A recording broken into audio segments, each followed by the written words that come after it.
કે આપણા ઘરમાં કોઈ બી ભાઈ જો દારૂ પીને આવતો હોય ને તો બહાર કાઢો. આપણે પંપાળીશું ને તો સમાજ બગડશે.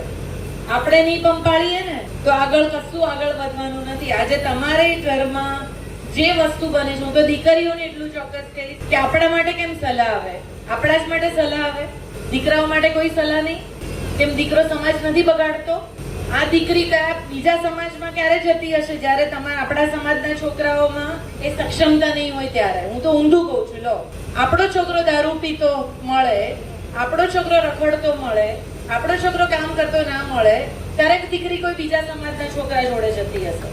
એવું કેમ આપણે નથી માનતા? એ કેમ અંદરથી નથી આવતું? દરેક વખતે દીકરીઓને સલાહ કેમ? હું બહેન છું એટલે નથી કહેતી, સમાજ બે પૈડા સરખા હોય ને એની સાથે ચાલે છે. એટલે હું બહેનોને ખાસ કહીશ, તમે બહુ મોટી સંખ્યામાં આજે અહીંયા છો, અને બહેનોને ખાસ કહીશ, બહેનો, આપણે જો ચલાયું ને તો સમાજ બધું જ ચલાવશે. આપણે ના ચલાયું તો આગળ કઈ નહીં ચલાવે. અમે બી બહાર ફરીએ છીએ, શું અમને તકલીફ નહીં પડતી હોય કામ કરવામાં? અમે બહાર નીકળ્યા છીએ તો શું અમારા ઘરના લોકો ભૂખ્યા રહેતા હશે? અમે બહાર નીકળીએ છીએ, શું અમારા છોકરાઓને સંસ્કાર નહીં મળતા હોય? પણ અમે મિશન લીધું કે સમાજ માટે, દેશ માટે કંઈ કરવું છે. એટલે બહેનોને ખાસ વિનંતી કે આપણું સંગઠન બહુ સ્ટ્રોંગ કરો કે જેનાથી આપણે સરસ કામ કરીએ અને આપણે ઉદાહરણીય બનીએ. આપણને જોઈને ભાઈઓ કામ કરે, એવું કેમ ના કરી શકીએ આપણે?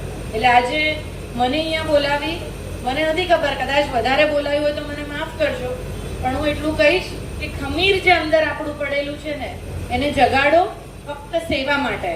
અને એવી સેવા કરીએ આપણે જેને આપણી જરૂર છે. ગરીબને આપણી જરૂર છે, કોઈ નીચી જ્ઞાતિને આપણી જરૂર છે, કોઈને બી આપણી જરૂર છે. આપણે એના માટે ઊભા રહીએ, એ જ આપણી ઓળખ હોવી જોઈએ.